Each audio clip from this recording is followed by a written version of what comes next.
Then don't be afraid of giving two different views about an issue. Examiners like to see students staging out difficult matters.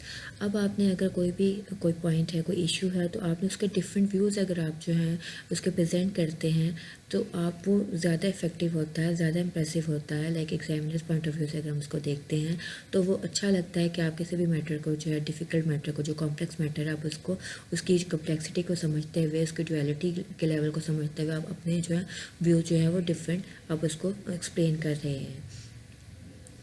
Then the next point is the whole work of a poet. To write about the work of a poet as a whole is to understand this work of any poet not just as isolated poems but as a whole body of work. जब whole work of a poet की बात होती है तो उसमें सिर्फ और सिर्फ उसकी कोई आइसोलेटेड पोइम की बात नहीं हो रही होती, बल्कि उसने जो कुछ भी लिखा होता है उसके पूरे काम की बात हो रही होती है। So it is always difficult trying to see any work as a whole. The individual features can loom so large that the total is obscured। अब जो है ये बहुत ही मुश्किल काम होता है कि आप किसी भी काम को, किसी भी पोइट के काम को आप एज अ होल देखें। लाइक कोई पोइम्स उसने किसी और तरह से लिखी होती हैं, कुछ जो उसका काम है वो किसी और वे में होगा, तो जो टोटल उसका जो है वो अब उसको एक फाइनल उसको वो जो है उसको एक टच देना कि हाँ ये फाइनली जो है वो पोइट का काम जो वो इस टाइप का है, वो बहुत ही जो एक बहुत ही ऑब्सक्यूर काम होता है। But in the case of poetry, the lack of a connecting narrative such as is present in novels and plays makes an overall view difficult। क्योंकि एक पोइट्री के जो काम होता है उसमें जो कनेक्टिंग नैरेटिव होता है उसका वो उसमें नहीं होता, जैसा कि नॉवेल्स या प्लेज में होता है, जो कि उसके ओवरऑल जो है इसको एनालाइज करना, पोइट्री को एज अ होल उसके काम को जो है देखना, एनालाइज करना वो बहुत ही मुश्किल बना देता है।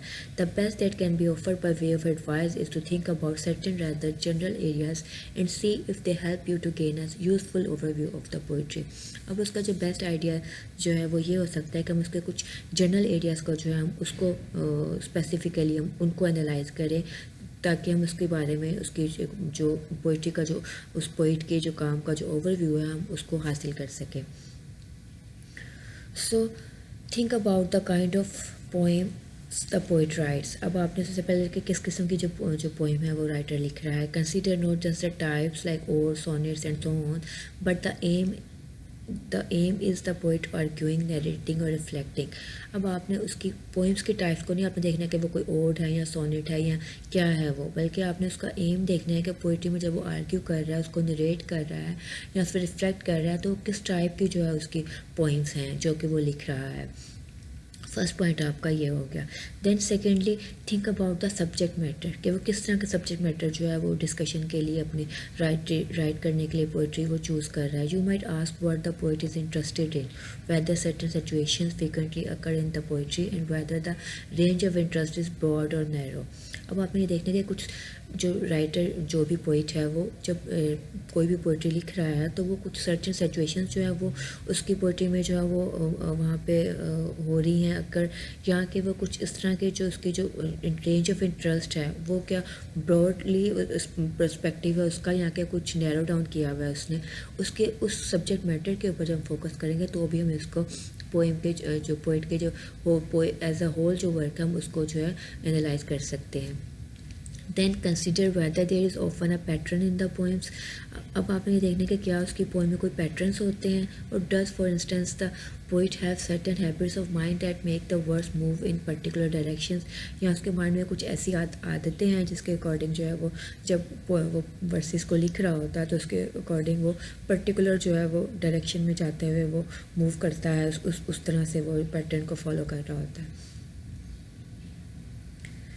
You might look at the presence of the poet और परसोना इन द पोइम्स। अब आप ये भी देख सकते हैं कि जो परसोना, लाइक प्रीवियसली हमने बताया आपको कि परसोना क्या होता है, जो उसमें पोइट्री में जो उसका जो पर्टिकुलर करैक्टर जो है वो पोइट वो खुद अडॉप्ट कर लेता है, या वो नरेट करते हुए जो उस करैक्टर को वो बताता है, तो उस परसोना की जो हम बात कर रहे हैं क्या उसकी मौजूदगी जो है वो उसको भी हम देख सकते हैं। Are there similarities both in positions and attitudes of the voices, क्या हमें देखेंगे कि उसके अंदर कोई सिमिलैरिटी है उसके एटीट्यूड में या पोजीशन में।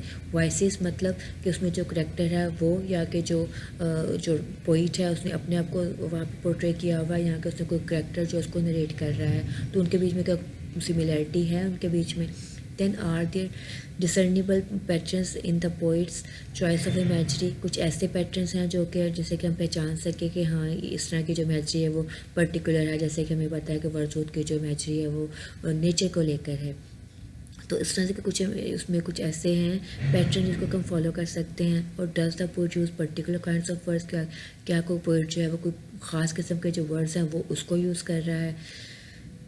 Then you might look at the way in which the poet designs the poems, अब आप उन वेज को भी देख सकते हैं कि जिनके थ्रू जो है पोएम जो है वो जो उसमें डिज़ाइन की जा रही है, उसका स्ट्रक्चर जो है वो उसमें डेवलप किया जा रहा है। This will involve you in a consideration of sentence forms, rhymes, rhythms and even the ways the sentences are constructed. अब आप इसके लिए जब आपने देखना है कि किस तरह से पोएम स्ट्रक्चर की गई है, तो उसके लिए आप उसके स्ट्रेंसा फॉर्म को देखेंगे, राइम्स को देखेंगे, रिदम्स को देखेंगे और उसके सेंटेंस के कंस्ट्रक्शन को भी देखेंगे कि वो किस तरह से वो वेरी कर रहा है poet to poet. Then is there throughout the poetry a prevailing tone, अब उसमें कोई प्रिवेलिंग टोन है आपकी पोइट्री में उसकी जो राइट करता है वो। This question brings you back to the earlier ones because issues of tone are inseparable. So tone are inseparable from the subject matter of the poetry. तो हमें ये पता है कि जब हम उसकी जो टोन की बात करेंगे तो क्योंकि जो टोन्स है वो सब्जेक्ट मैटर है, जैसे कि हम पहले भी डिस्कस कर चुके हैं, वो उसको उससे अलग नहीं किया जा सकता। तो ये वापस आपको उसके सब्जेक्ट मैटर ही की तरफ लेकर आएगी। So that list is only a guide. In order to appreciate exactly what a body of poetry is like, you will need to think very precisely about how the poet's language works. तो ये सब जो है आपके guidance के लिए कुछ points जो आपको डिस्कस यहाँ पे किए गए हैं, बताए गए हैं कि आप इनके अकॉर्डिंग जो है आप अपने किसी भी पोइट के वर्क को है जो आप उसको देख सकते हैं। तो इसके अलावा भी जो है आप चीज़ों को आप फर्दर आप गौर कर सकते हैं कि किस तरह से जो उसकी प्रैक्टिकल जो अप्रिसिएशन है वो किस तरह से उसमें जो की जा सकती है। यहाँ पे उसमें जो है स्टेंजा फॉर्म या रिदम, राइम्स, टोन्स या कोई करेक्टर जब वो उसमें पोर्ट्रे कर रहा है तो उसमें उसको किस तरह से उसको वो जो है उसको पोर्ट्रे कर रहा है। यहाँ पे कोई पर्टिकुलर वर्ड्स का वो यूज़ कर रहा है, या जैसे ई कमिंग था एक पोइट, वो उसमें उसकी जो है लाइक जो उसके ग्राफोलॉजिकल लेवल पे वो उसको जो था अपनी पोइम्स को उसको वो प्रोमिनेंट करता था, लाइक जो स्मॉल जहाँ पे वर्ड्स होने चाहिए थे, लेटर्स होने चाहिए थे सॉरी, वो वहाँ पे वो कैपिटलाइज कर देता था, जहाँ पे कैपिटलाइज होने चाहिए थे वहाँ पे वो उनको स्मॉल लेटर्स में राइट डाउन करता था।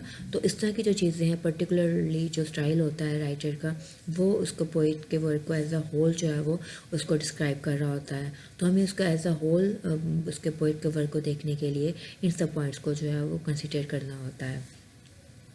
सो स्टूडेंट्स, आज का जो हमारा था टॉपिक वो कंक्लूडिंग टॉपिक था हमारा studying poem as a whole. इन सब पॉइंट्स को जो हमने प्रीवियसली हमने लेक्चर्स में हमने 3 लेक्चर्स जो हमने पहले किए उसमें जो हम लेकर चले कि हमने एक पोइम को एज अ होल जो है हमने किस तरह से हमने उसको स्टडी करना है। तो उसके लिए हमने डिफरेंट जो पॉइंट्स हमने देखे। तो आज का जो हमारा टॉपिक था वो सेंट्रल इमेजेस को हमने इसमें देखा, क्रिटिकल उसकी जो प्रैक्टिकल या क्रिटिकल अप्रिसिएशन जो हमने उसको देखा, फिर the whole work of a poet कि हम उसको किस तरह से हम उसको पोइट के काम को एज अ होल जो है हम उसको देख सकते हैं। सो this was our today's lecture. If you have any problem regarding this lecture, you can text me and ask us regarding this. Take care. Allah Hafiz.